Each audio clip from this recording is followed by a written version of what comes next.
Hello, welcome to 8.9 News. I'm Ffinlo Costain. Parasites are an increasing burden on UK livestock farming, and liver fluke infection costs around £300 million per year.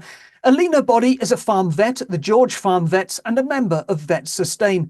She's written for 8.9, outlining ways that farmers can use land management to control the spread of this disease. And with fluke being a particular problem in sheep, I asked Elina to outline ways in which farmers can address the fluke challenge that don't simply rely on the use of anthelmintics. A big one is avoiding any high-risk pastures, and I think knowing your pastures and risk mapping them is quite an important thing to do. Knowing which pastures are high risk, you can avoid those at the risky times of year in the autumn and early winter.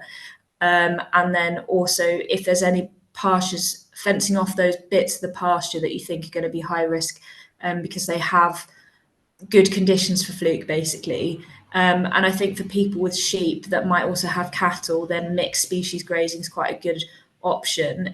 Cattle can cope a bit better with fluke burdens. Not to say you wouldn't get any possible production losses, but they can generally cope a bit better than sheep, as sheep are quite more prone to it and can get more disease issues with it, basically. But I think if we're really, for some people that are really struggling with those options, then with sheep, we can house them as an alternative if we're struggling to find places to put them otherwise. But I think it's important not to forget, especially with sheep, that biosecurity is quite important. So if you've got good fluke habitats, but you don't actually have fluke, then making sure you don't buy it in with any livestock is important. So being mindful of that as well. Before we talk more about land management, perhaps you could just briefly explain the fluke life cycle.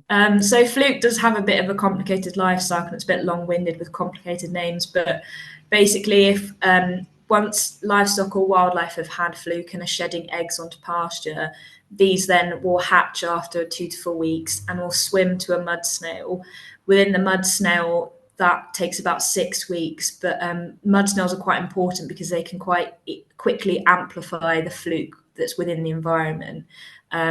One single life stage of fluke infecting a snail can then amplify to hundreds and thousands, then being released.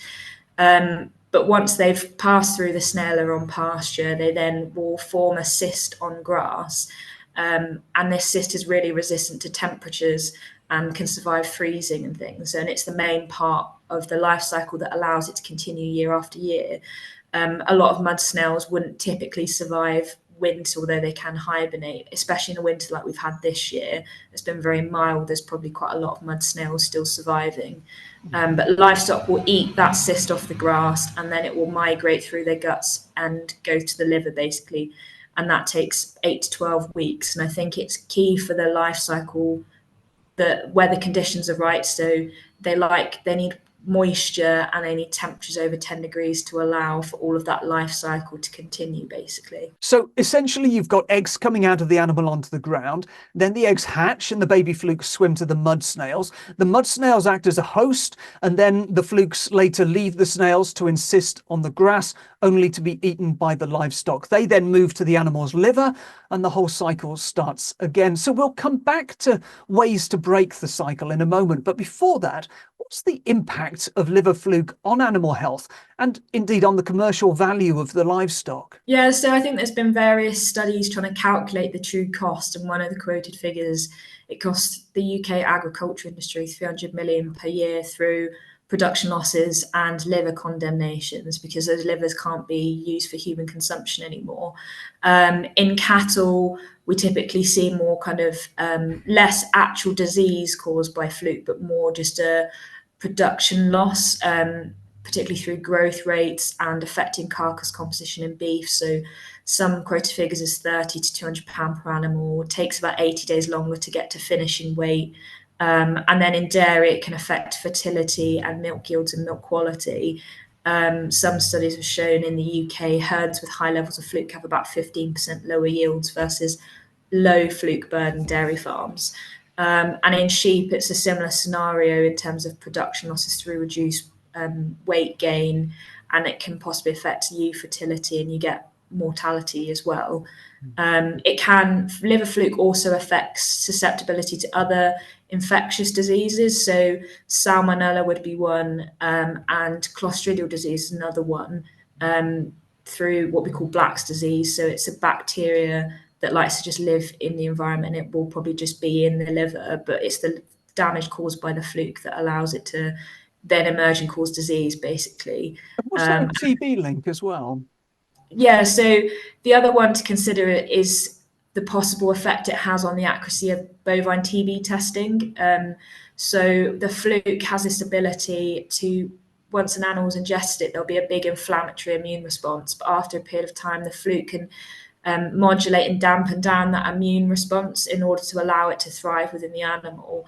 And so there's some research to show that it could then affect how animals respond to skin testing for bovine TB. Interesting. Now, turning back to the land, water management seems to be the key. So how can farmers manage their land and livestock differently to reduce infection rates and indeed those mud snail habitats? So grazing management would be quite a big area to consider, particularly through trying to avoid poaching and overgrazing, to create, which allows for these really perfect mud snail environments and allows fluke to thrive. And some ways you could do this is through kind of longer rotations of multi-species swards or conservation grazing through low stocking density. But I think you have to be mindful of set stocking at lower densities only. With you, although the apparent stocking rate's low, you're probably going to get repetitive use of certain parts of the pasture which allow for poaching and creation of the mud snail habitats, especially around things like water troughs, etc. So they need to be moved often, ideally. And that then would link on to issues with compaction, as that will affect water infiltration rates. And I think, considering more broadly soil health, for optimal water management, so you've got good organic matter content, because that would be important for your soil biology through microbial activity and encouraging kind of fungal networks, etc.